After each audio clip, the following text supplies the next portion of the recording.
Okay, yeah. Right now it's it's at the clock, on the clock. So we are going to start, and I'm going to speak in Taiwanese for a little bit. Okay. 各位同乡，咱搁进入了咱的正名制宪建国线上国际座谈会。咱这届是第159期今仔日是伫台湾的时间2024年9月23号早上9点。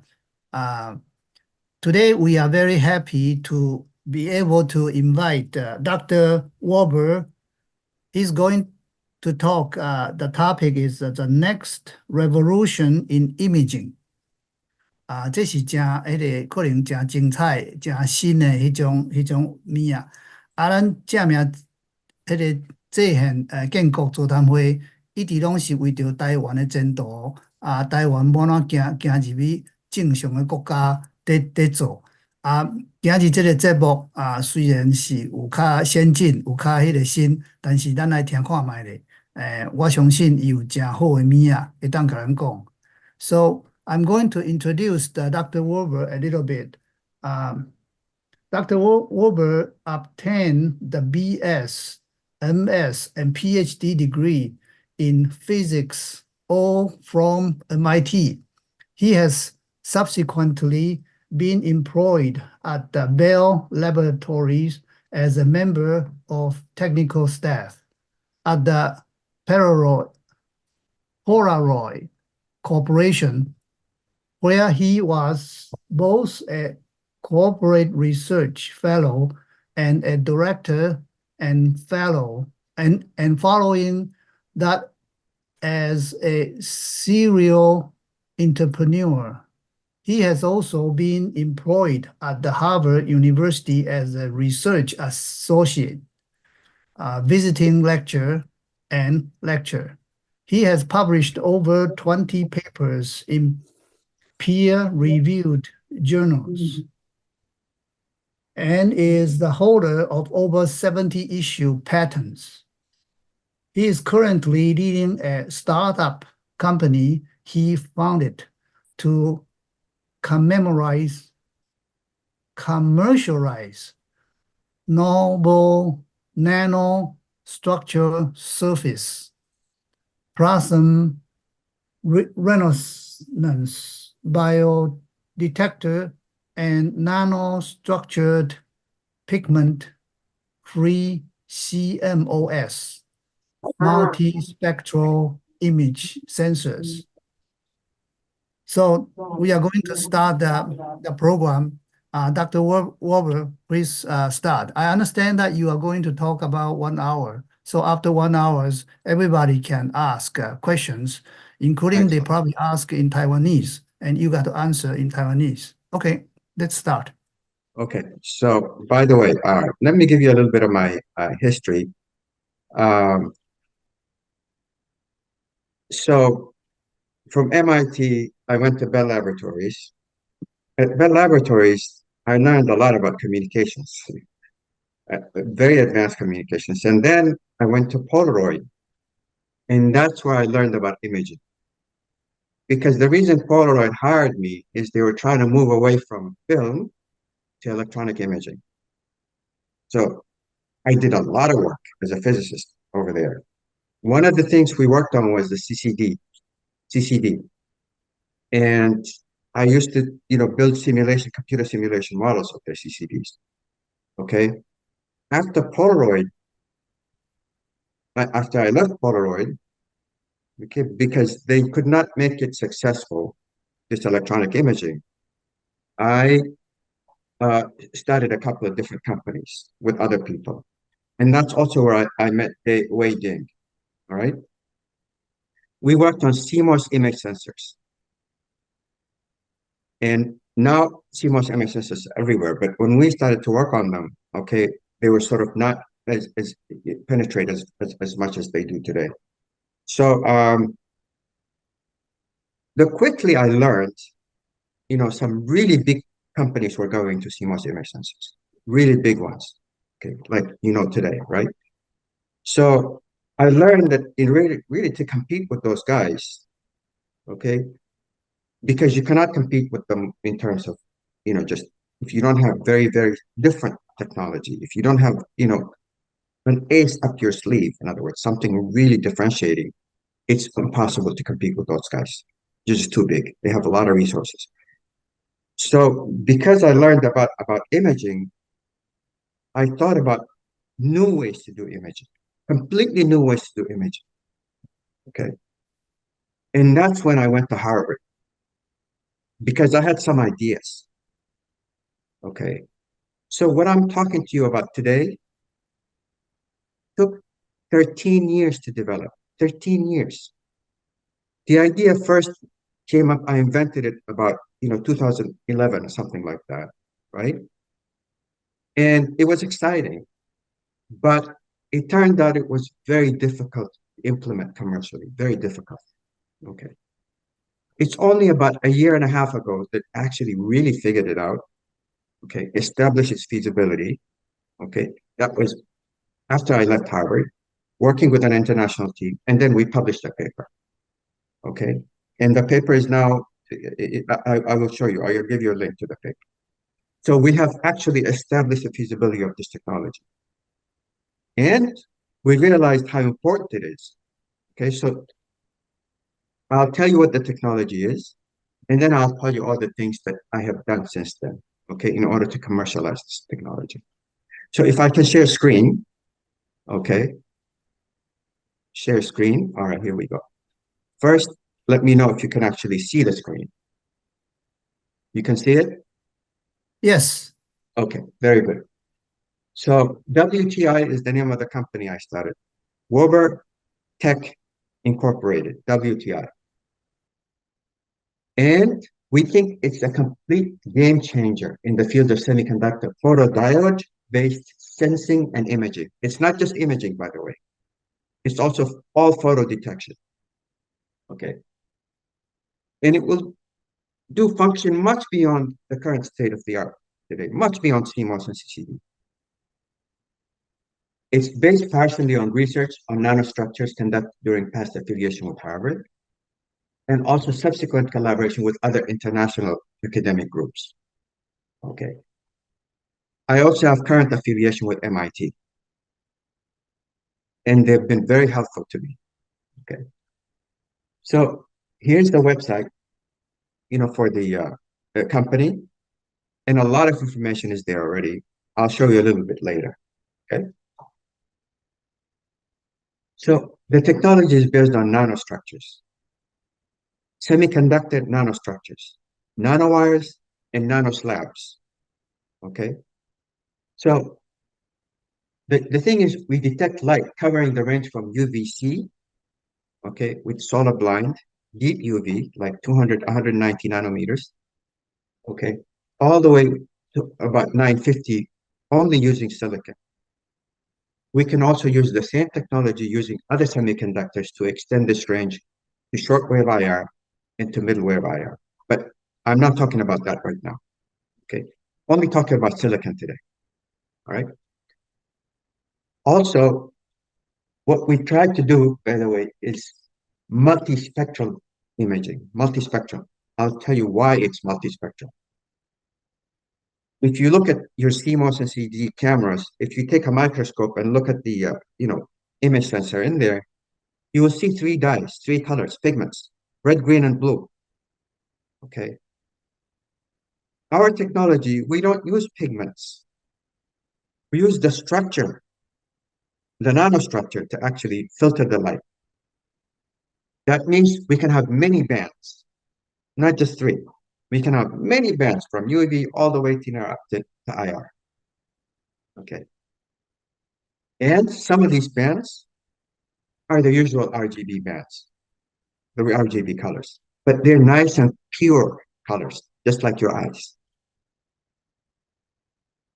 You will not need, we don't need micro lenses. We don't need any anti-reflective coating, because anytime you have a flat surface, like a silicon, light comes in and hits a flat surface, a crystal, about 30% of it gets reflected. Okay, so they have to use anti-reflective coatings. And no pixel crosstalk, and I'll tell you why. Okay. So also for a long time after we invented this, we were trying to do regular photodiodes by doping the semiconductor. Okay. I don't know how many of you are actually in the semiconductor business or you know about devices. Okay. But normally when you make a device in a semiconductor, you do need a diode. So you have to dope it. It's very difficult to dope nanowires. That's why it took us this long. Because they're very, very small. When you try to dope it, the whole thing gets doped. You can't make a little dopant surface. So it's dopant free, the injunction. That's how we solve this problem. Okay. And also, we don't need to bias it. You don't need a voltage to apply to the device. You just, expose the device to light, it starts to generate current. Okay. Also, low power state-of-the-art CMOS downscaling. What does CMOS downscaling mean? Today, they have a big problem. They make the pixels smaller and smaller, but then they run into a problem because, they have pigments in there. You can only make them, this small, right? And there are these flat surfaces with pigments on them. We don't have flat surfaces. We have nanowires. So our pixels can be very, very, very small, okay? What is the limiting factor for us? It's the circuit. It's the CMOS circuits that reads, the signal. That's our limit. So, in other words, we can scale down with CMOS. You make, tighter, very small CMOS, our pixels will keep scaling down. Okay, we don't have that kind of limit we currently have. Okay. Also, this is key. With the proper arrangement of our wires, the various bands, they share the light. If you have red pixel, all the green light and the blue light that falls on that red pixel is gone. It's absorbed. If you have a green pixel today in CMOS, all the blue light and the red light that falls on the green pixel is also thrown away. It's absorbed. It turns into heat. Okay? Same with blue light. Red-green light that falls on the blue pixel is thrown away. With our system, no light is thrown away. All the light, all the red light, all the green light, all the blue light that falls on the macro pixel is absorbed and used. That means our quantum efficiency is 3 times higher than anything else out there today. And people spend huge amounts of money just to get 10% improvement in quantum efficiency. Okay, this will give us 300%. Okay. As I said earlier, today we just use silicon because first we have to crawl before we walk.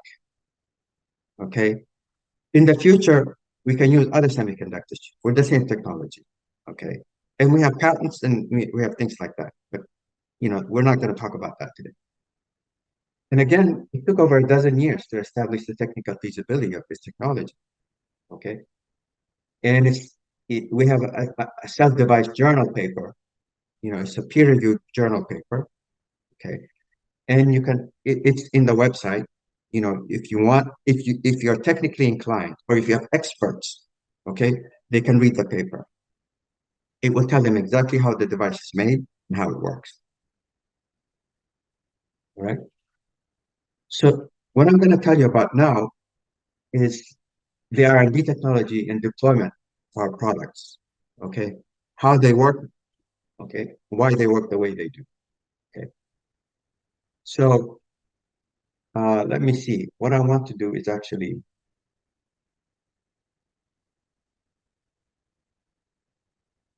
sorry. I'm going to go back and I will share. So this one here. So let's bring the zoom down to 100. And then I will tell you what the technology is. Okay. Technology is nanowires and also nanoslabs. It's not just wires. But today, mostly we talk about wires. Okay. So here, why are wires? They guide light. A wire guides light. It's a waveguide. I mean, you're all familiar with fiber optics, right? You know, all communications, all digital communications based on fiber optics. Fiber optics, okay, the difference in index between the core and the outside is only like 0.2 or point something like that. Here, the difference in index is like 3. Huge difference. So it's a very good waveguide. A semiconductor is a very good waveguide, a nanowire. For that reason also, it does very good light filtering. That's why you don't need pigments. Okay. There's no reflection. It doesn't reflect light because you have nanowires. And the wavelength of light is much bigger than the geometric cross-section of the nanowire. It's very high efficiency. In the journal paper, we showed 77%. And that's not been optimized. Okay, we know we can drive this thing down to over 95%. Okay. It's nanoscale detection because our pixel can be as small as you want. It could be 100 nanometer pixel. Okay. And again, spectrometer-like functionality, that means the light is shared. It's not absorbed. It's not thrown away. All right. And this is the paper. You just click on this one and it will take you to the paper. All right. So this is basically the background of the technology. So what are we going to do first as Woburn Tech Incorporated? The first thing we're going to do is not make a full-blown image sensor.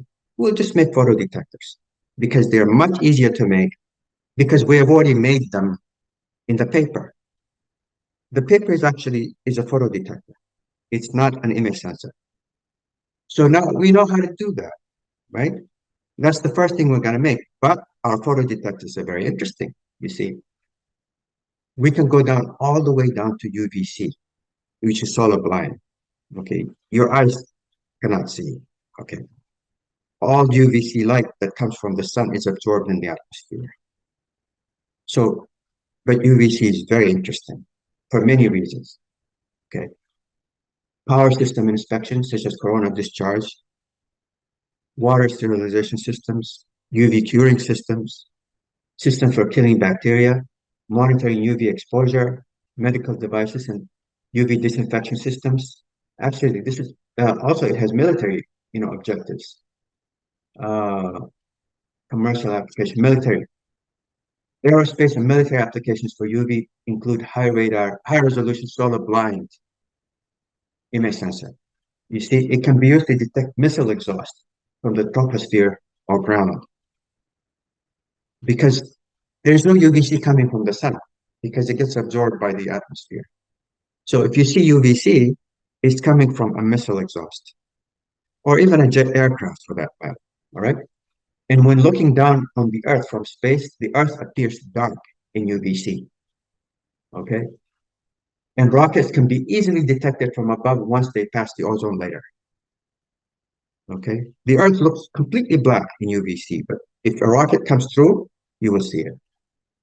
And high-resolution UV imaging in general deployed in space-bound vehicles can be very useful in astronomy, astrophysics, space-based detection. Solar blind full duplex light communication systems can be very useful in the military. Solar blind imaging is currently under development around the world. Okay. And this is the commercial applications. Okay.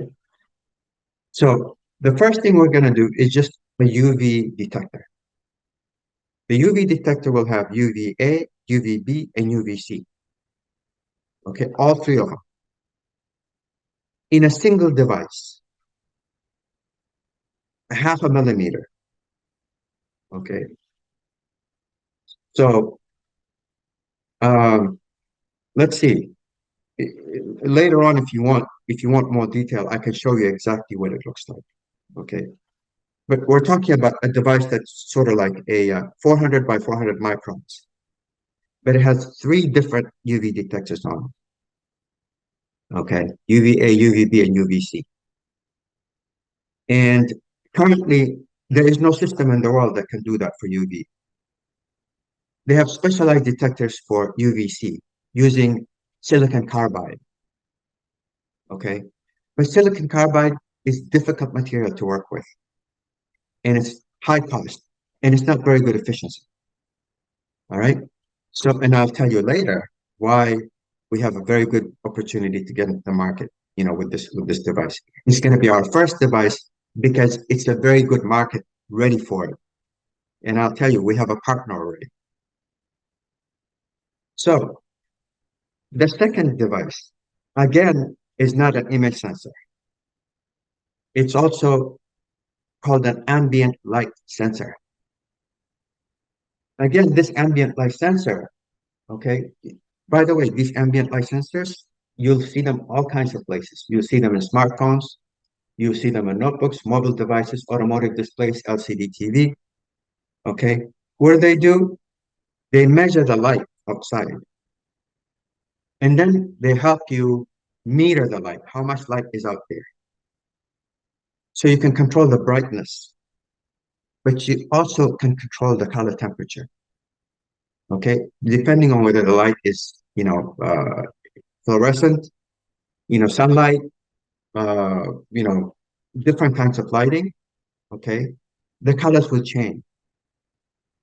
So you can automatically correct for those, things if you know. But the problem today is most ambient light sensors are just broadband. They don't tell you all the, the spectrum of the incoming illuminant. You don't know what it looks like. So you can't really correct for it. Okay.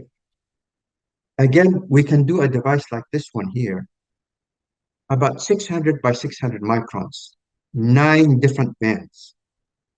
Okay. Small sub-millimeter device, 9 different bands. Okay. And we can do it today. There are a couple of big companies that try to do this, but they use photodiodes. They may use many photodiodes, okay? They may use 9 of them and put interference filters on each one. Big device, right? So this is a very, very, small device, low-cost device, all right? So we can compete very well on this one, but so far we haven't tried to actually find partners for this one, not yet. Okay. So this is phase 1. What I told you just now is phase 1. Okay. Phase 1, we already know the technology. We already know how to use it. And we already know how to make it. Okay. Phase 2 is you have to be able to read each wire separately. In phase 1, you have lots of wires, 100 micron by 100 micron, and you only need one contact. Okay.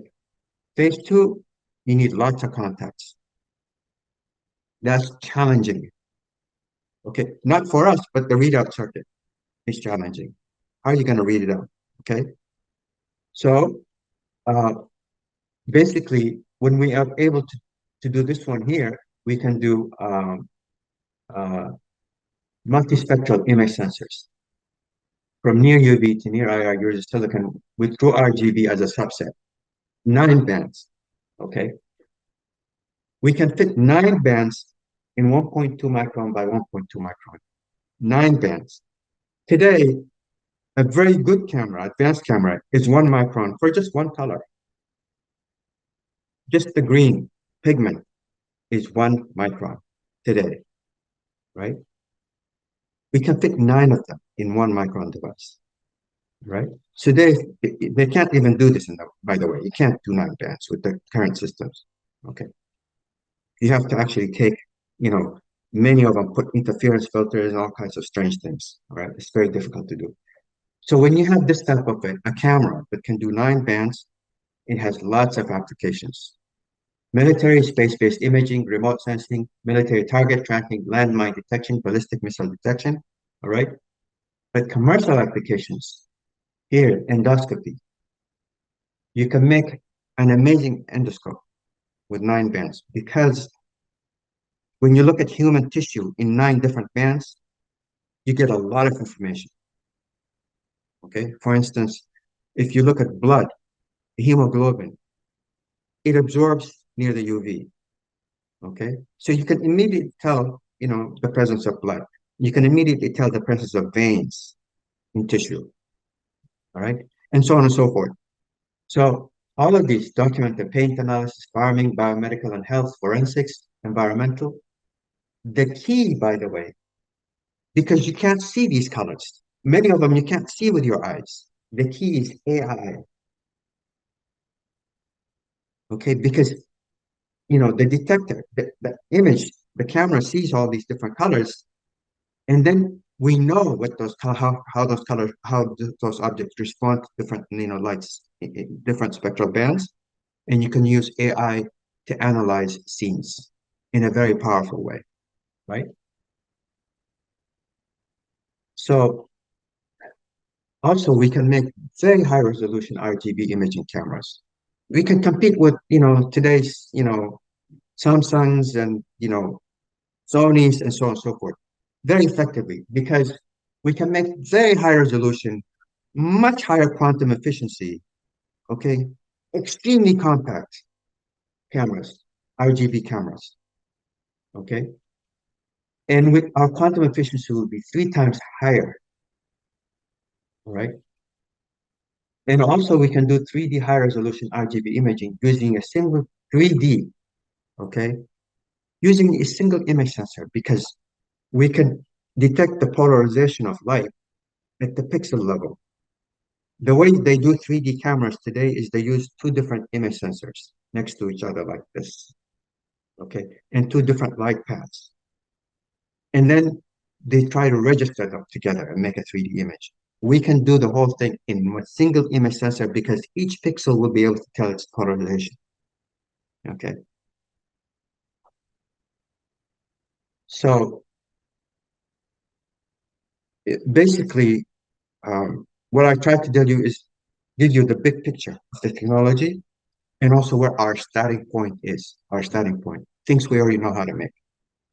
These other things, they require further development because we have to be able to read these things out pixel by pixel.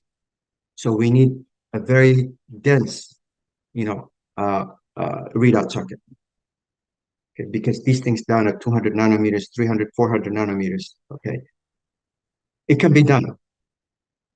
All right, because nowadays they use stacked architecture. Okay, they use the light detection in one layer, the transistors in a different layer, and the digital circuit. That's what they do today, the advanced systems. We have to do the same thing. All right. Now, everything I told you about the photodiode that we do, okay, is part of a CMOS process. Okay. High aspect DRI for nanowires is also used to make high aspect ratio silicon vias, through silicon vias in today's forward-looking CMOS for 3D integration. Okay. It can be made CMOS compatible. That means the nanowire technology that we're using, they are already using to make through silicon vias. They use up to 50 to 1 aspect ratio. We use only about 20, 25 to 1. Okay. And then we use special contacts. They can also do that. Right. So current CMOS tools can do everything that we're doing. We're not asking for any specialized new types of tools. All the tools that are currently used for standard CMOS, we can use. But our process is not standard CMOS. Okay? Because they make transistors. They're mainly 2D devices, 2D patterns on CMOS. They don't make these types of, wires and things like that in standard CMOS. Okay. That's why I can't take this thing, say to TSMC and say, make it. Because there's no standard process for making this. All right. So that's the key point. The tools are all standard CMOS, but the process, the flow is not standard CMOS. Okay. So during phase 1, the plan is to develop and commercialize a free filter-free UVC, UVB, and UVA integrated monolithic multispectral photodetector. Okay. This work follows directly from the Cell Journal paper. It requires no new invention. By simply optimizing nanowire dimensions and pitch for each UV band. Okay. Up to this point, all the work that we did was in university fabs, Harvard, and also other international university fabs. Okay. And we always used E-beam lithography, but you cannot go to commercial production using E-beam. You have to go to optical lithography or something similar. Okay. So at this point, we need transition to manufacturing development phase, and an ideal setting for that is the Cornell Nanoscale Science and Technology Facility, because it's halfway between academia and industry. Okay, it's a center that's funded by the National Science Foundation and also by other semiconductor industries. Okay, it has advanced tools, it has optical lithography, it has, nano imprinting, it has all of those advanced, technologies. And its main purpose is to take these new types of technology and create a standard operating procedure for it, so then you can take it to global manufacturing. That's what this, facility does. That's their specialty. Okay, we were lucky. We got it. They accepted us. Okay, so now I have a signed, project agreement with them. Okay. It operates as a flexible open user facility as in a member of the National Nanotechnology Coordinated Infrastructure. This is also supported by the government, the US. Okay. It provides the next level platform towards full-scale global and highly advanced commercial fabrication facilities. WTI's technology must eventually move in this direction, okay, because it's the only imaging technology capable of scaling down with CMOS. Okay, you make the transistors smaller and smaller, our imaging just keeps getting smaller and smaller as much as you want. Okay. WTI has been enthusiastically accepted as a customer at CNF, and it will benefit from the deep knowledge base of this facility. They know a lot about, manufacturing than I do. All right. So basically what we'll end up with at CNF is wafers, 4-inch wafers, for instance, right? But remember, these devices are incredibly small. Each device is 0.5 millimeter square. So you can pack 30,000 devices in a very small, wafer. Right? So you have to dice them, and then you have to package them. Okay. So once we leave CNF, we have to go to another partner, and I'll tell you about that. So the first step at CNF will consist of transferring basic nanostructure fabrication technology from E-beam to optical, and then followed by fabrication of a large enough number of UV photodiodes per wafer. And then with partners, phase one will consist of developing fully packaged UV photodiode prototypes. Okay. And when I talk about fully packaged prototypes, we're talking about, it's not a small volume. Because as I said, a single wafer is tens of thousands. So CNF has confirmed that all key process steps are within the capabilities of the tools at CNF. So I've been, talking to them now for 6 months. Okay. We have secured the employment of a highly experienced process research engineer at CNF. Okay, that's his name. He has over 14 years of experience at CNF with over 2,000 hours in clean room. Okay, extensive experience on most tools relevant to WTI process. He has a BS in Stanford University, PhD in postdoctoral, and PhD and a postdoctoral candidacy at Cornell University. He's extremely well qualified. Okay. He and I are currently in the process of preparing a detailed project plan. Okay.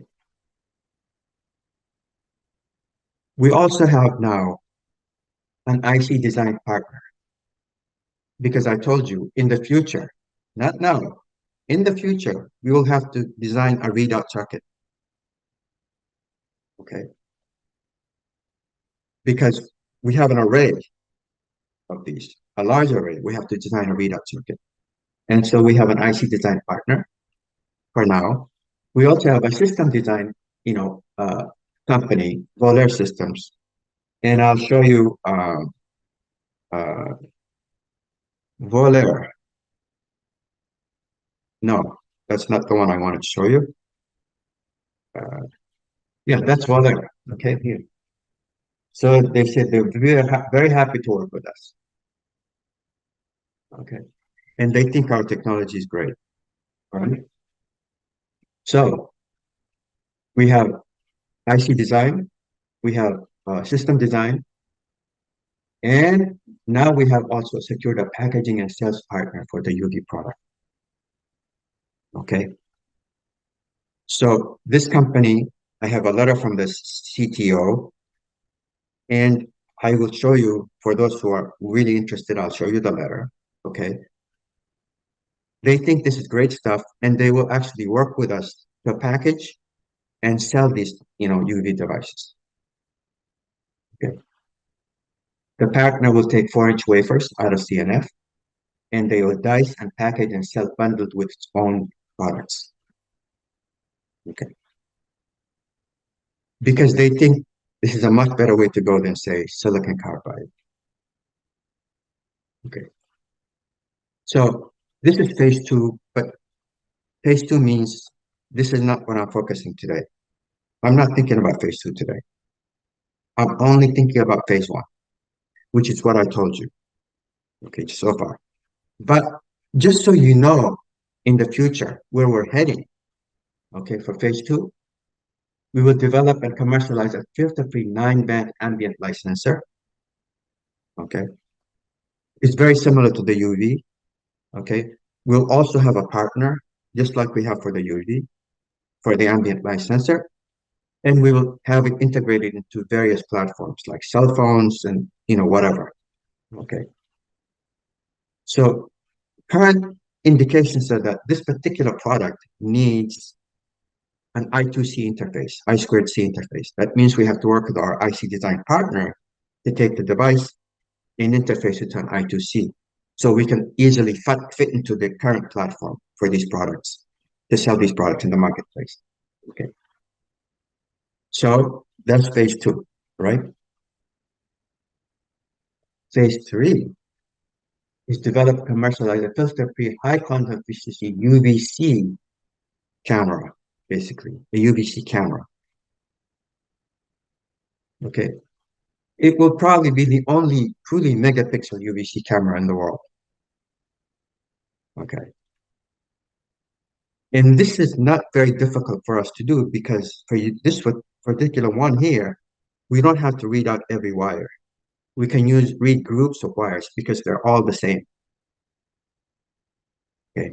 They're homogeneous. We just can read groups of them. So we can make a megapixel camera, right? The key here is just to make sure that we have, bump contacts at the bottom, and we have a readout circuit.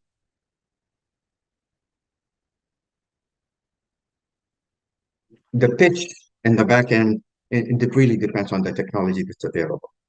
Okay. Phase 4 is to develop, commercialize a filter-free 3-band RGB high content efficiency image sensor.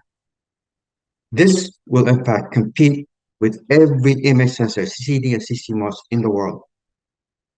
And it will win because it's extremely compact, it's much higher quantum efficiency, it has very good color. Okay. There is no way you can compete with this one with CMOS and CCD. However, for this one here, you need to read out each wire. All right. So this is going to require some, some effort. Not on the photodiode side, but on the readout circuit, as I said before. Okay. That's why it's phase 4. Because you're going to have to spend some money to be able to do this. But once you do this, by the way, we are targeting 400 nanometer pixel pitch. Okay. And all 3 pixels, a macro pixel, in about, about a micron. In about a micron, you have 3 pixels, R, G, and B. Okay, for the first approach. All right, with much higher quantum efficiency. So once we have that, we know we can go out and there compete, with anybody who is making CCDs and CMOS images. We'll actually build a prototype and show that it can do much, much better, right? Now, in order to do this, by the way, you have to have readout circuit. You also have to have a very thin, substrate backend, right? So it's like things that you have to work on, right? But all doable. Phase 5 is actually develop, commercialize a filter-free 9-band multispectral image sensor. Once you do this, there is nobody in the world who can do this today. Not in this compact platform, and not with this type of efficiency. Not even close, right? So once you have this, it will open up new markets, not the usual markets. It will open up new markets, okay? Because you can have high megapixel multispectral camera, okay? So there will be lots of applications, and I don't even want to speculate on all the possible things you can use it for, okay? It's also the most advanced, right? So as you go from phase 1 and phase 2, low cost, low R&D, low barrier to entry. Phase 3, more. Phase 4 and 5, much higher barrier, R&D, because you have now developed these, circuits, readout circuits, all right? But once you do them, however, okay, doesn't exist a system out there today that can compete with them. Okay, so we asked NSF, for funding. This was actually 7-8 months ago. We applied, and so they said, all the reviewers said they like the technology, but they said pick a product you're going to make, because at the time that I applied, I didn't pick a product, and also I didn't have CNF. So they said to me, pick a product, tell us how you're going to make it, and then come back. I did that. I went back, I picked the product, I found the customer, and I know how to make it, all of that. So now I went back and I said, okay, I would like to reapply. They said, absolutely. They said, here, they sent me a letter saying, let's see here. See, upon reviewing your submitted pitch, I'm pleased to invite you to submit a full proposal. Then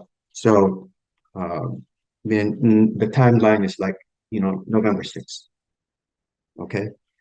And they said, the first time around, they said, we need letters of support from customers.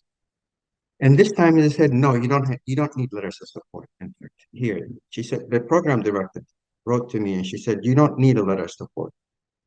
Yeah. Here, you cannot submit letters of support anymore for phase 1 applications. She said, all you have to do is tell us what product you're going to make, okay? And how are you going to, basically, who your customers are.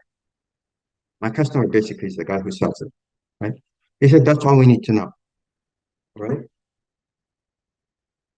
So, I have satisfied their criteria, and I'm pretty comfortable that they will, in fact, provide the funding. But anything with NSF takes months, okay?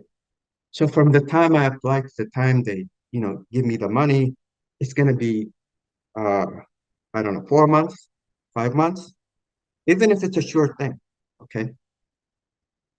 So I don't want to sit and just, twiddle my fingers for 4 or 5 months, because I know how to do this.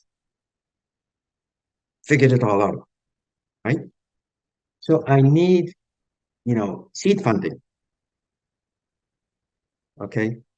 So I can cut down the time, okay?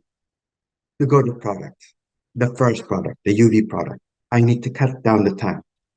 By the time NSF says yes, if I get seed funding, I'll already have a product in the market. Okay. So, and I know I talked, that's why I approached Wei Ding. I said, gee, Wei, I need your help on this. And two reasons, by the way, two reasons I approached Wei. Okay. One is, because I needed, financial help. And two, because Taiwan is where this thing is going to be made. Because companies like TSMC, okay, and all the packaging houses and everything, they will just piece of cake. This technology is a piece of cake for TSMC. Once I established SOP at Cornell, okay, I can just, in fact, they have much better tools and they have much better control. And they don't use 4-inch wafers. They need to use 12-inch wafers. They need extreme UV lithography. They can make these perfect patterns. Okay? So for them, this is nothing. This is nothing. I'm going to struggle with this at CNF, but for TSMC, this is nothing. Right? So, what I hope to do is first, get some seed funding so I can actually start making the product, and two, eventually connect with the big guys, especially in Taiwan. Okay, they can, fabricate the device, they can package it, etc., etc. They can even distribute it, right?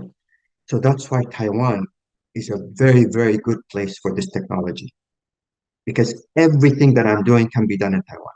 And I'm saying this because I worked with the Taiwanese before. Okay, with one of those companies that I had, the CMOS image sensor companies, we fabbed at TSMC. Okay, so and I know the capabilities. Those are the two things. So Taiwan is very attractive to me. Okay, to deploy this technology. Okay, so this is my story. All right, so this is my story. And basically, I'm looking at about, 500K. And I think 500K will get me to a point where I can make these 4-inch wafers and get them into the marketplace. Right? The reason is because I still have to do optical lithography. I still have to do masks and things like that. And those things cost money. Right? So that's where I am right now. Okay. So this is my story. Now, ask any questions. I'll be happy to answer. Okay, great. We heard Dr.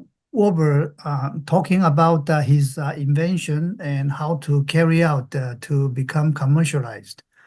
Okay, so we are going to perform the second half of our seminar. Normally, our seminar is going like that. Everybody can say something, either questions to Dr. Weber or can express their observation about what happened last week on all different issues. So, people can speak in English or speak in Taiwanese. It's all welcome, and I'll be the moderator. And I'll just ask people by the sequence of people coming in. So if you don't have anything to say, you just said, okay, I skip either. Okay, first of all, we would ask Douglas Chang, the founder of this seminar series, to speak some words. Hi, thank you, Dr. Weber. It was just a fantastic seminar for us. All of us have learned something new from you. It's fantastic. Thank you again. my question is a little bit, probably a little bit funny. The question is, as you know, that China and Taiwan is very different. Taiwan say, oh, Taiwan is an independent country. China say, no, you are part of my territory, but actually not. Taiwan is Taiwan, China is China. Taiwan should be Taiwan. But Taiwan, we share the same value with the democracy, human right, and the democracy and human right with the American and Canada, the other country. But China is very different. I'm talking about this one. As you know, in American, the drug trade is a big problem, especially the drug smuggling into the States. One of the most important drug smuggling in the States is fentanyl, right? But most of the fentanyl is manufactured in China and try to ship to South America. Then finally smuggling into United States. So checking the smuggling fentanyl is a key point for the border, for American border in between America and Mexico. Based on your technology, it can, the new technology can capture the image. Some light source probably the human being cannot see. It's kind of invisible. It can, the invisible light source you can capture. So I'm wondering if your new technology can capture the light source reflected by fentanyl drug in the space. That means that you can capture the reflected fentanyl light source from space. If it's possible, it can help to check the drugs smuggling into the States. Could be is a good solution for that. So my question is, it's possible to capture that kind of the source, the light source, based on your new technology. Well, let's see. Everything has a spectrum. All objects, they reflect light in a very specific way. That's why they look different. Even for your eyes. You know, you look at a flower, you look at a leaf, you look at a grain of rice, because they all reflect light differently. Now imagine, you're only using three bands. You're only using 3 bands, and you can differentiate all of these things. What if you use 9 bands, and you look at things? Then you will see a lot more, and you'll be able to identify a lot more things. So the question becomes, I have never looked at fentanyl. I don't know what a spectrum looks like, okay? But given its, spectrum, I'm sure it will have some, recognized features. So when you look at it in all of these different bands, there might be a way. In fact, what you do is basically, you use AI. You use AI to look at these, objects, all these different objects in these multiple bands, and then find out what's, different about them. And then AI will classify them for you. Okay. It will tell you with 95% confidence, this substance is, whatever. Okay. So, or milk is, you can say contaminated milk, maybe people put all kinds of, stuff in milk, right? And then you wonder, is this really milk, or does it have other stuff in it? So you can look at the spectrum, right? So, and I was just, while you're talking, I was looking at the spectrum of fentanyl because I had never looked at it before, right? My guess is that all of these different things, will have a spectral signature that will identify them. Okay. So if you can look at them through all of these different channels, you might be able to do a much better job of identifying, a lot of different things, right? But I can't answer your question because I really don't know anything about fentanyl, right? Yeah. Thank you. Okay. Okay, good. Okay. I'm going to make a little bit change of the sequence. I know Dr. Warber is introduced originally by Dr. Fan in New York. So maybe we should ask Dr. Fan to come up and say something about this situation, about how do you know Dr. Warber, and then what kind of the invention, what is the impact to us. Okay, Dr. Fan. Oh, it's my turn? Yeah, Li Xingong. Okay. Thank you for Dr. Warber's presentation. Everything is very clear. However, I'm not a technical expert. However, I have a question about your last conclusion. As we said, I would like to provide my question from Vinny's side. Okay, you need 500,000 seed, I said seed funding, right? To make WTI take off. That's 500,000. I think that's the reason we introduced you to make a presentation in this group. This group, I think a lot of people can put some money in, as long as your presentation convince them.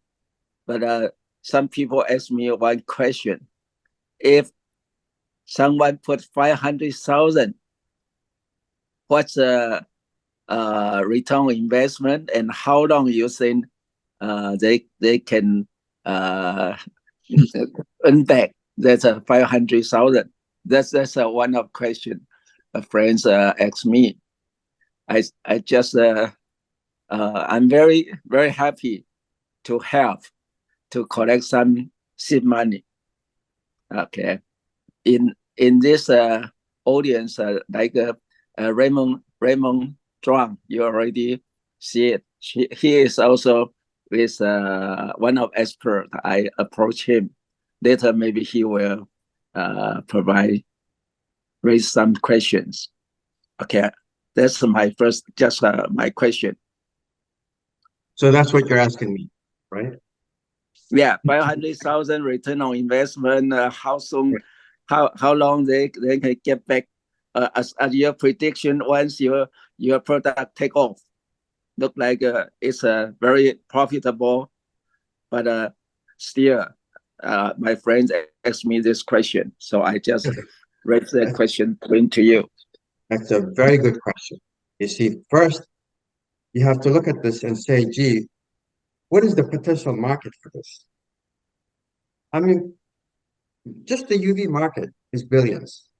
Forget about everything else, okay? And that's the first thing we're going to do. The ambient light sensor market is also huge, okay? The image sensor market is like 100 billion.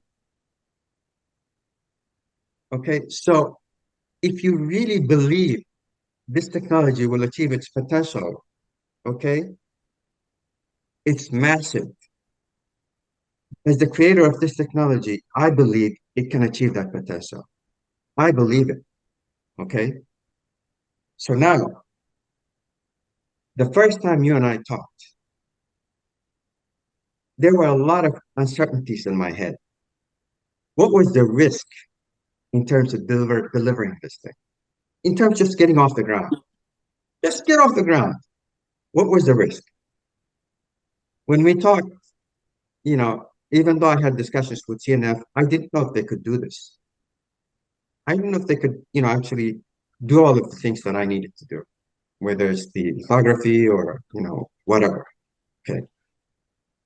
The second thing is, once I made the wafers, when I talked to you, I had no idea what I would do with the wafers, because I don't have a sales office. I don't have a marketing office. I don't have, okay, what do you do with the wafers, right?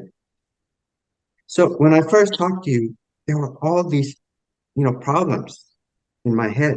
I said, how do I really make this thing? Okay. And how do I sell it? And what is the risk involved? Okay. So I didn't know, but I have come a long way since then. Now I know I can make it. Okay. Because I spent lots of time with CNF. And two, now I have a customer. And I'll be happy to show you the letter from their CTO, who says this is great stuff. And I'll be very happy to bundle it with my, system and sell it. Okay. See, now all I have to do is make the wafer. And this company will actually dice and package and put the stuff in their, stream. So now I've told you two facts now, two facts. One is the potential of this market, the potential of this, project. Okay. The other one is the risk involved in getting there. Okay. Those are the two things I just told you, right? So the risk especially has changed a lot in the last, even since we started talking in the last couple of months, right? A lot less risk now. Okay. So you say to me, okay, what's the timeline? Okay. What's the timeline? So now there's a big difference between knowing that I can make this and knowing how long it's going to take me to make it at CNF. Because I don't have any experience with CNF. This is the first time I'm going to that facility. Okay. I don't know their workload, how busy their tools are. Okay. How many users they have. Okay.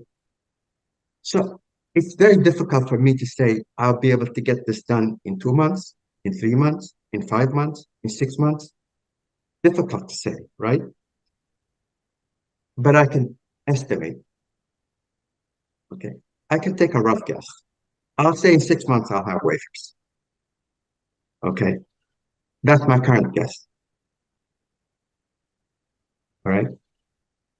So if there is any risk, it's the timeline. How long is it going to take me to make the wafers? I could get very lucky and get it done in 3 months. Okay. Because I have the right people and maybe, there's no queue and everything goes beautifully and all the experiments work. Okay. 3 months. Or we may have to iterate. In other words, you do an experiment, you change a few things, do it again, change a few things. This is always how the process works, by the way. When you, try to, work on a process, you change the gas flow, you change the temperature, you change this, you change that, because you look at the results and, so see, if it was just a shuttle, a semiconductor shuttle, and I could just take the design file and give it to TSMC, I know exactly how long it's going to take. 3 weeks. Okay. But now, because there's a lot of new things here, they have to be tweaked. They have to be adjusted and they have to be iterated. See, I don't know that. So the only thing I could do is give you an educated guess. I could say in 6 months, I'll have wafers. Okay. Good. That's Okay.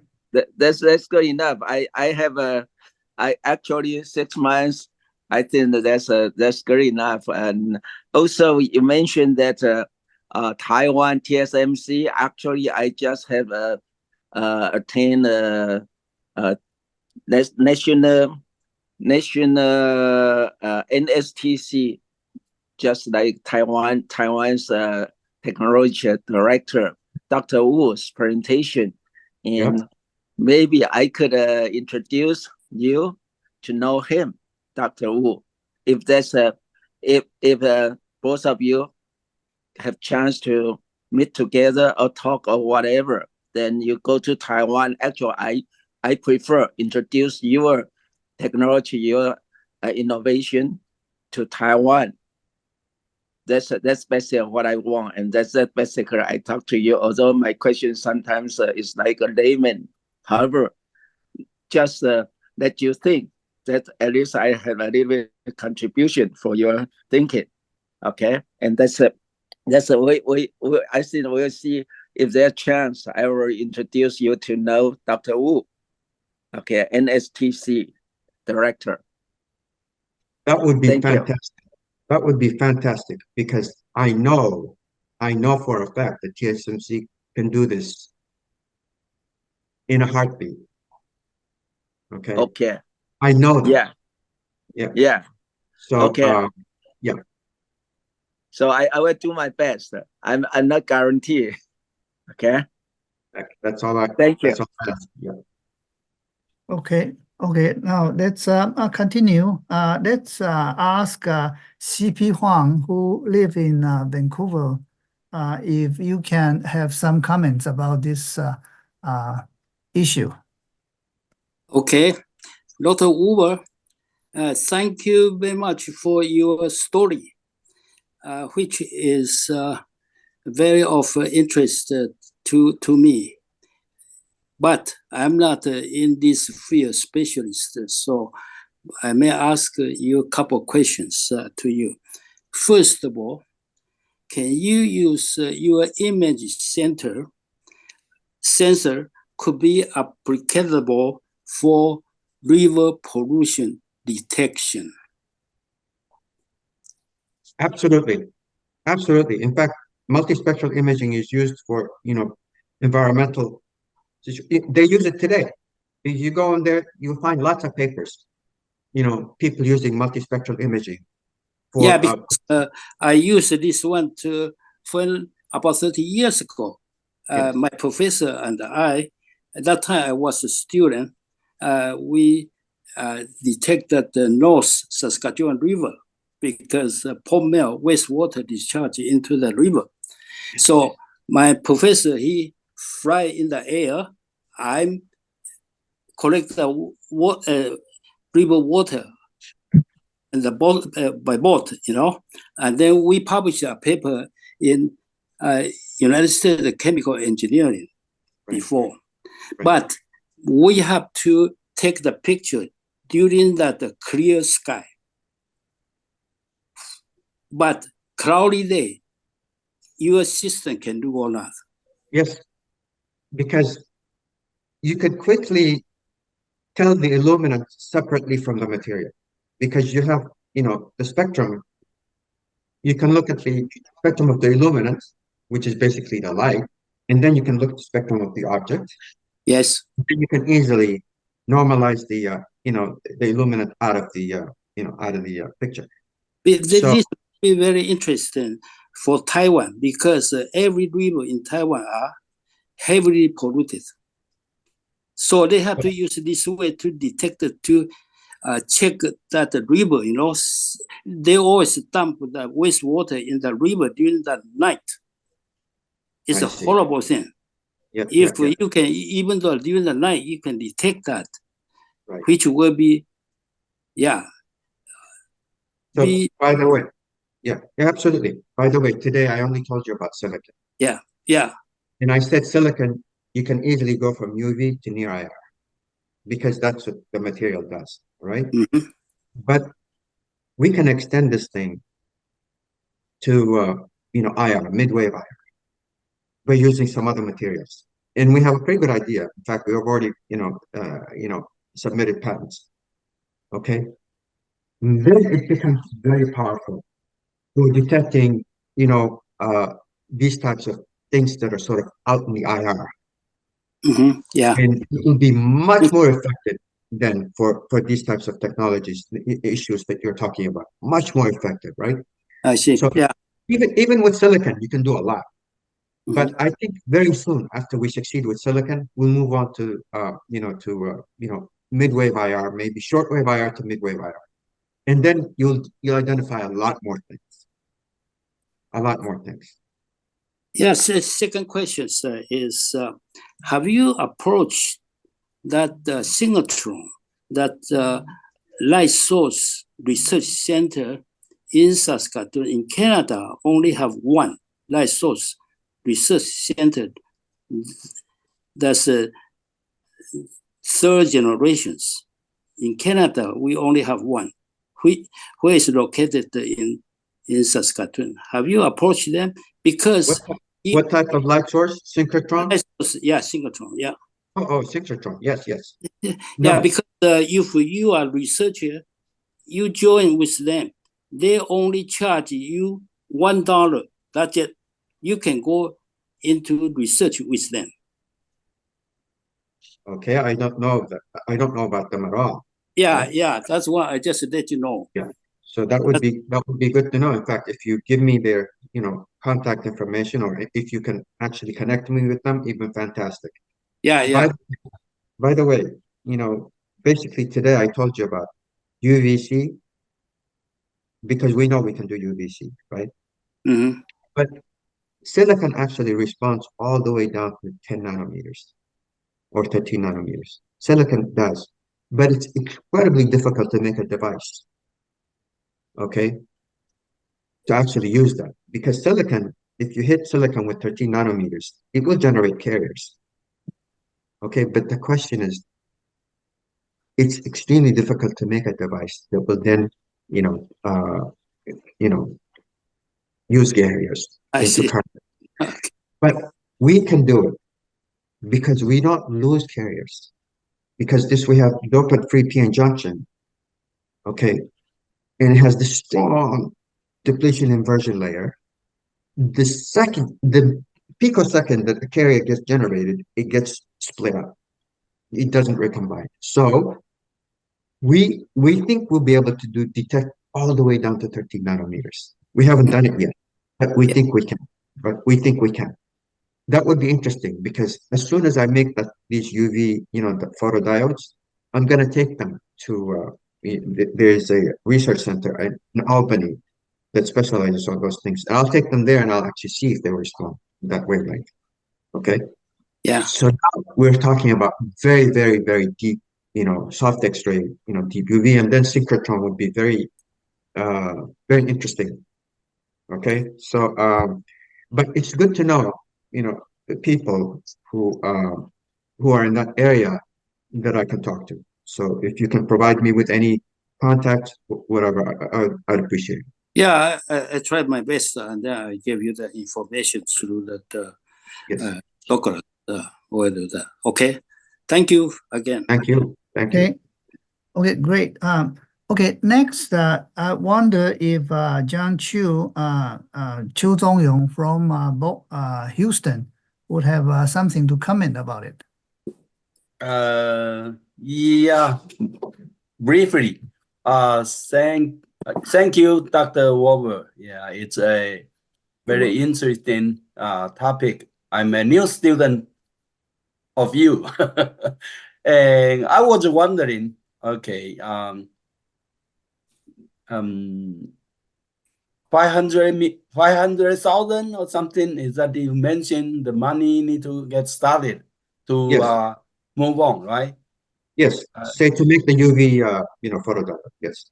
Yeah, that doesn't sound a lot. Yeah, because I have invested in a company that doing the health research, and they first raised 5 million in the first phase, and then they step into the second phase, another $5 million, and only within the Taiwanese community, they raise the money quickly. Okay, because if the topic is interest to people, they will chip in. Yeah, and I was wondering that your new technology should be very useful for military as well as the science, and the government should have a lot of money and interest in get it developed. I would think that will be another choice too, because the commercial are always behind the military and science. Yeah, that's my comment. Thank you. Absolutely. See, it's tricky because people told me that.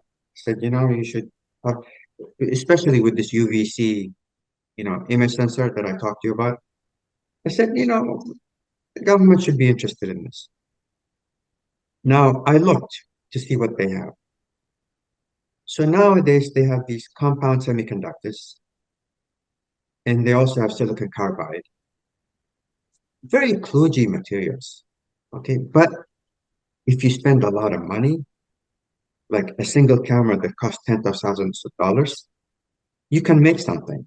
I think I saw like a VGA camera, 512 by 512, all right? Big, VGA camera, probably cost a lot of money, right? So if you look at it that way, yeah, the government probably has something today that they use to do that stuff. But I'm talking about doing it in a grain of sand, a millimeter device, okay, with much higher efficiency, right? So when you talk to them, you say, okay, look, they will say, yo, we can do this today. We have it already. Okay. So now, because the government doesn't care about saving money, they just care about the capability, right? So now you have to actually talk to them in a very different language, right? In terms of, efficiency, in terms of this, in terms of that, or this or that. But then I don't know the technologies that they're using today. I really don't. Okay. It could be any of a number of different things, right? You spend enough money, you can put something together, right? So I don't know. So it's a difficult conversation because I was there.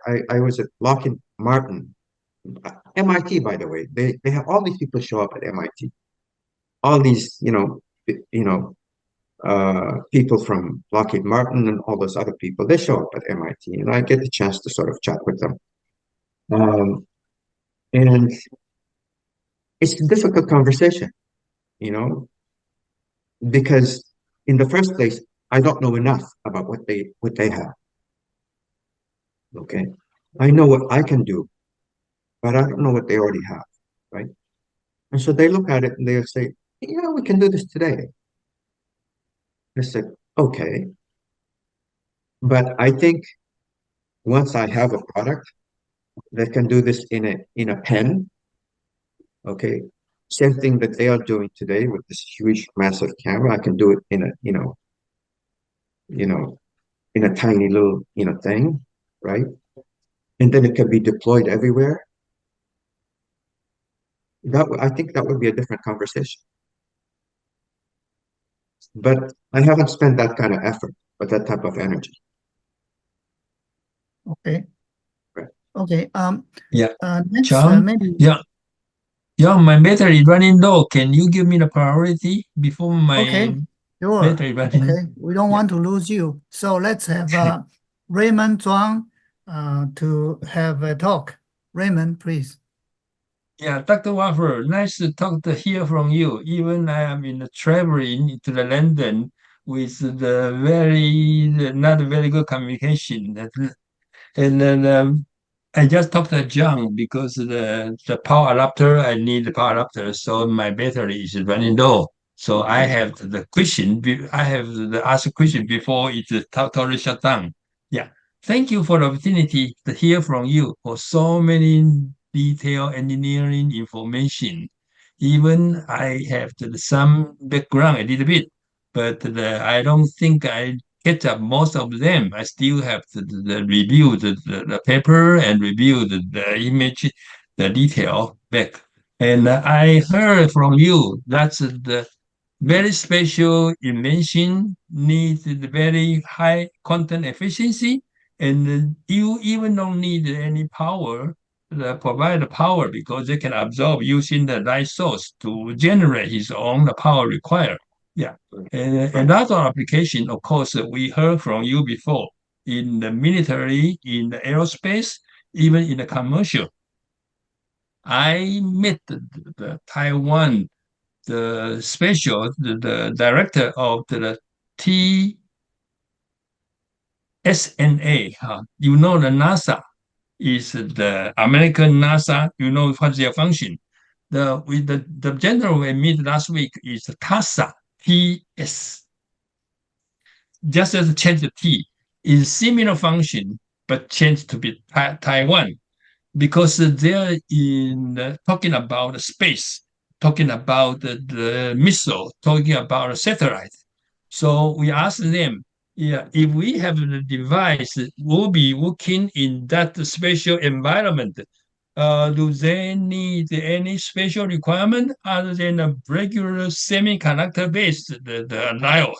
And what's their concern? Because I heard that sometimes in that special environment needs the special material to be more efficiency. Yeah, I don't have enough time to ask into detail, but he emphasized, yes, semiconductor can do most of the job, but if you're looking for some other material, yes, they can have a more radiation resistance, but cost more. So I'm not quite sure what's your application. Are you talk very heavily. You think about the TSMC can do everything like a piece of cake to convert Silicon. Well, what happened? I think I lost him. I think his voice is being silenced. I see battery dead already. Oh, No, yeah. He's still there. He's still there. But with this point, Dr. Weber, can you respond? Are we talking about what TSMC can do? Yeah, he has a question about, it's not that simple. You just give it to TSMC and they can do it right away. Silicon, because they have all the tools that I need. I don't need any other tools than what they already have. And they have much better, much more advanced tools, and they have a very, very well-controlled process. That's all it means. They have very good tools, and what's more, they have incredible control. Okay. It's just simple things. Control temperature, control, flow rates, control this, control that, all the process, semiconductor process. They have amazing control because they make these nanometer devices there, right? It's what they know how to do. And I don't need any other, technology. It's just basic, CMOS process and tools. That's why I think they can do it. Okay. Okay. Right. Good. Let's ask next person, next gentleman to have comments. We would ask. Dr. Weber, can you close your PowerPoint so you can get a better picture? Oh, okay. I'm sorry. I thought I stopped sharing. Am I still sharing? Close your PowerPoint. Oh, but then we can get better. I shouldn't be sharing at all. Am I sharing? No, it's still there. Yeah, you should somehow stop it so everybody can get a picture. How do I stop sharing? Hold on a second. Well, move your cursor to the top of the screen. Then you can see the red mark say stop sharing. Can you see that? Wait, I'm looking for it. Move your cursor to the top, the screen top. Yeah. They can see the stop sharing. John, my computer shut down totally. So now I'm logging again using my iPhone. So when you got time, let me finish later. Okay. Yeah. I'm having trouble. That's also okay. Stop sharing. I'm having trouble because I don't see the stop share. Oh, it's okay. Yeah. Don't worry. Okay, let's just continue. That's fine. If you can find that. Okay, Raymond have not finished yet. He still have something to say. Oh, okay. Sorry to keep the two sections. Now we're talking about the director from the TASA coming to visit us. He talked about semiconductor. In silicon base is good enough, but if the special application, then in the aerospace, the different material will be more radiation resistance. So I'm asking the question is, do you think about now you are going to focus on the silicon base, or you try to start in review from the other material from the beginning? And the second question is that you try to raise in the seed money to start in the whole project more quickly. And then we count the TSMC as the partner. They can do in manufacturing side as a supplier side. If you are looking for some of the investor, also they have some of the semiconductor background. I think the Dr. Fan probably easy to find you somebody from the Taiwan, have the money, have some knowledge, then maybe that will be helpful. So that's asking your comment. Thank you for your coming to see us this time. Thank you. So, by the way, as far as radiation hardness is concerned, Mm-hmm. there's many different angles. For instance, you can ask about how radiation hard is silicon itself. That's question number one. And then usually when you build a device, there are many things you put into it, like oxides, whatever, that have different properties, radiation hardness properties. So for me right now, by the way, we don't use oxides. We use aluminum oxide. And I think it's, probably a good material for, it can withstand, but radiation also damages silicon itself. Okay. Actually damages all semiconductors. So that's a difficult question for me to answer without actually, taking a device, exposing it to, that type of environment and see how long it's going to, function. Because they'll all function until they break down, until they get enough dose. So it's a difficult question to answer because it's not just silicon, it's also the other materials. And we don't have materials that are sort of soft in that sense. We use aluminum oxide, and that's not a soft material. It can withstand high levels of, radiation. So, but I don't know. Silicon itself, like any other semiconductor, also gets damaged by radiation. So I don't know the answer to that question. The only way you can answer that, is actually to make the device and expose it to that type of environment and see how long it holds up. But remember, our devices in the first place are cheap. They're small. Okay. So you can do anything that people do with imaging today with a very small device. You don't need a big camera. It's going to be a very, very tiny device, right?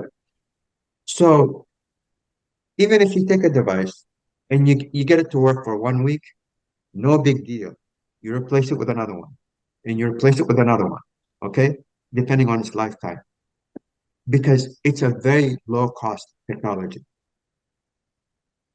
right? I don't use any expensive materials, and I use very little silicon, okay, because of the size. Yeah. Right? So it's basically dispensable. It's a throwaway. But if the device is kept into the aerospace, it will not be easy to replace quickly. Yeah, but he said, don't worry about it. Yeah, you can. You can make redundant. I don't know. You can make it redundant, in other words. You can put many chips and protect them. And then, you can replace. That type of engineering is possible because it's very small and it's, that's what I'm thinking. But right now, I'm just guessing. Okay, because I don't know. I have to put it into that type of environment and see, what the lifetime is. Okay. Yeah. Okay. Yeah. I'm just guessing. Yeah. Yeah. Okay. He said that you don't worry about because TSMC have all different consulting group. They can, based on your application, they can recommend which device material starting with. Yes, I'm sure. Basically, I have never worked with TSMC in areas other than silicon. Okay. All I know about TSMC is silicon. Okay. I'm sure they do other things, but I don't know about it. I only know about their silicon because I already worked with them. Okay. Okay. Next, we are going to ask Dr. Ted Lau to make some comments. Ted right now is in Washington, D.C. But before that, I want to make an announcement that Dr. Zheng Miaohong said he don't have anything to say. So we're going to skip Dr. Zheng Miaohong. Okay, Ted, please. All right. The topic is really not in my field, Okay. But anyway, I saw your presentation in several places, mentioned the quantum efficiency. Now, first of all, is your product a software, pure software, or it's a hardware, software embedded in some sort of hardware? Okay, or is your product, final product, a sensor? All right, that's I like to know. And then you talk about somehow it can improve quantum efficiency. Does your application actually control or manipulate the quantum effect? Because quantum nowadays is a hot term. So when you do that kind of presentation, people will, immediately think about, this, quantum effect. So my question is whether your applications, software or hardware, actually manipulate the quantum effect to get some sort of result or whatever. I don't know. All right. Now, other question, for what is the size of your company right now? Namely, how many people, how many head, all right? And after you got the 500K seed money, how many more or what, how many people would it be? All right. That's my question. Okay. Quantum efficiency. When you talk about quantum efficiency for a camera, we're not talking about quantum mechanics. Here's what it means. It's very simple. Light is made up of photons. I don't know if you know this. Light is made up of photons. So when a photon comes, it's like a particle and goes into a device. What happens to it? A lot of times it just goes in there and it turns into heat and it disappears. What you want is for that light to go into the camera and then gets converted into carriers, that means electrons. And then you collect that electron, you get current. So if every photon that comes into your camera gets collected, generates an electron, you collect it, that's a quantum efficiency 100%. That means you're not losing anything. Everything that comes in gets detected. That's a quantum efficiency of 100%. So it's a purely hardware issue. Okay? How well does your sensor convert light into electricity? Okay? It has no software in it whatsoever. And it's also not, particularly a quantum effect. We know that photons are quantums. It's a particle. That's quantum mechanics. But this is not a quantum effect. It's basically the collection efficiency. So I hope you understand that, right? That's what I mean by quantum, efficiency. It's just how good is it at collecting light and turning it into electricity so you can detect it. Now, the other question was the size of the company. The size of the company. Actually, yeah. You see, so far, everything that I have done in the company is out of my pocket, my own money.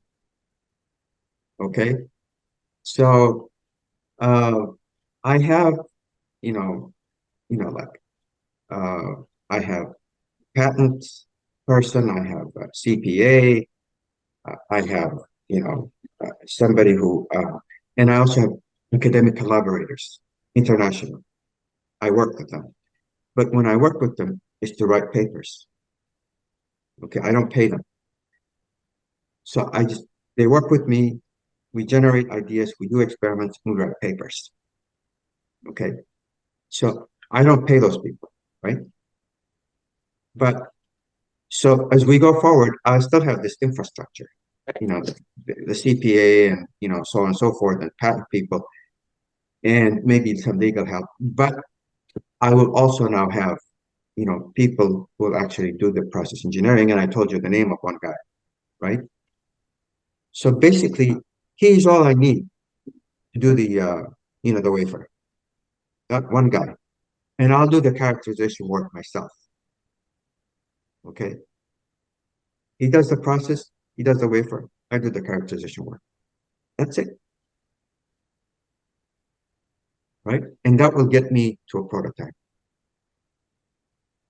Once I get to a prototype and start generating revenue, then it's a different conversation. Then we can start looking at other products and other platforms and other phases. Okay. Then we expand the project. Right? Okay, great. Yeah. Okay. I believe Dr. Zheng Miaohong has nothing to say, so I will be the last person to comment. I'm very happy that I am able to understand a little bit more from what Dr.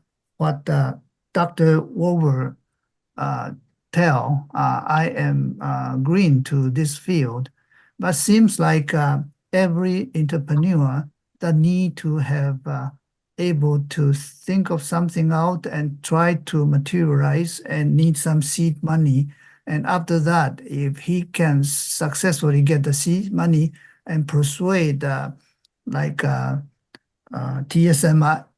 TSMC and other company to be able to do the job and then find out a prototype, then you can, from the prototype, to show people what that thing can do. So still quite a lot of adventure, quite a lot of things that you need to do. And I wish you well, I don't have other comments besides that. Thank you very much.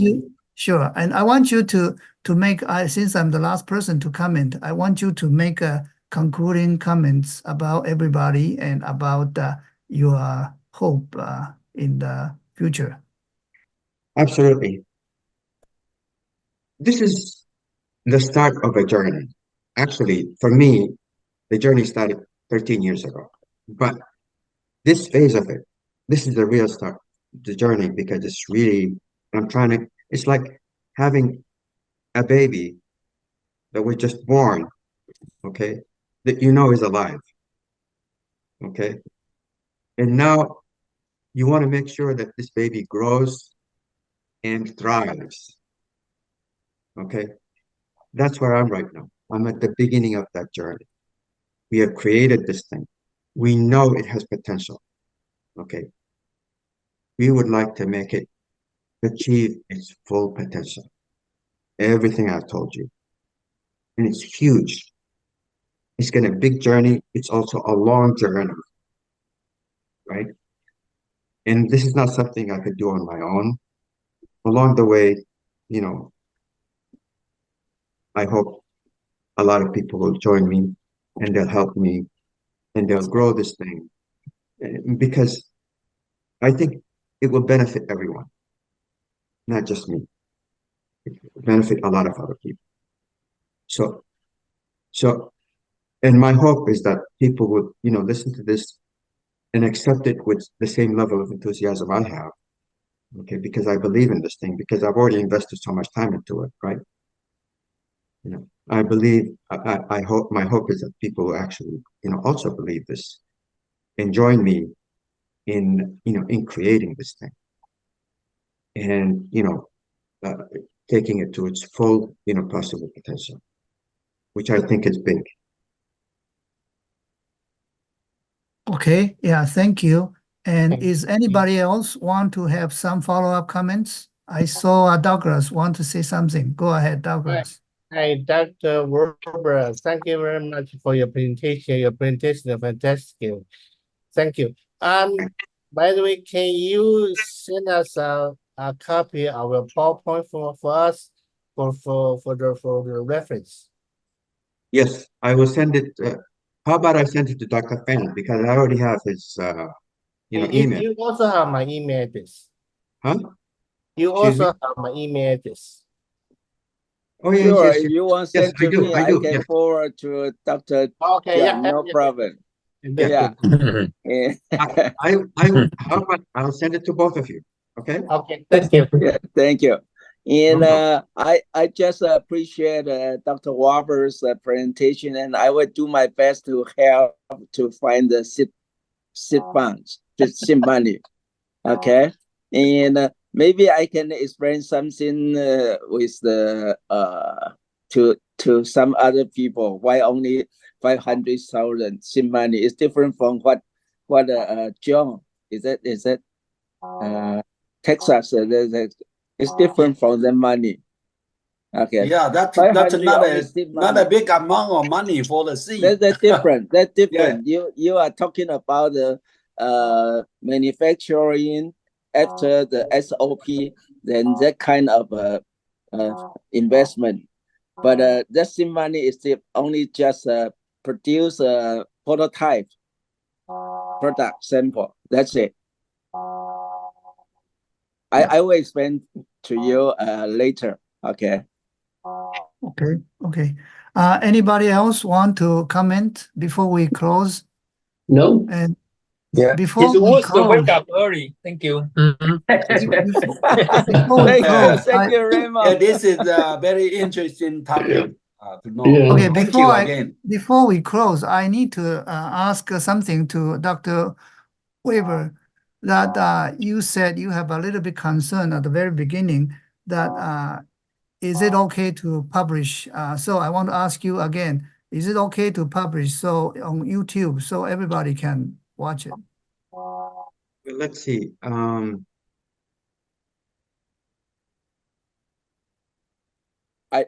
I say a little bit?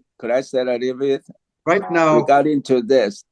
Yeah. Actually, I'm not suggest to put in YouTube.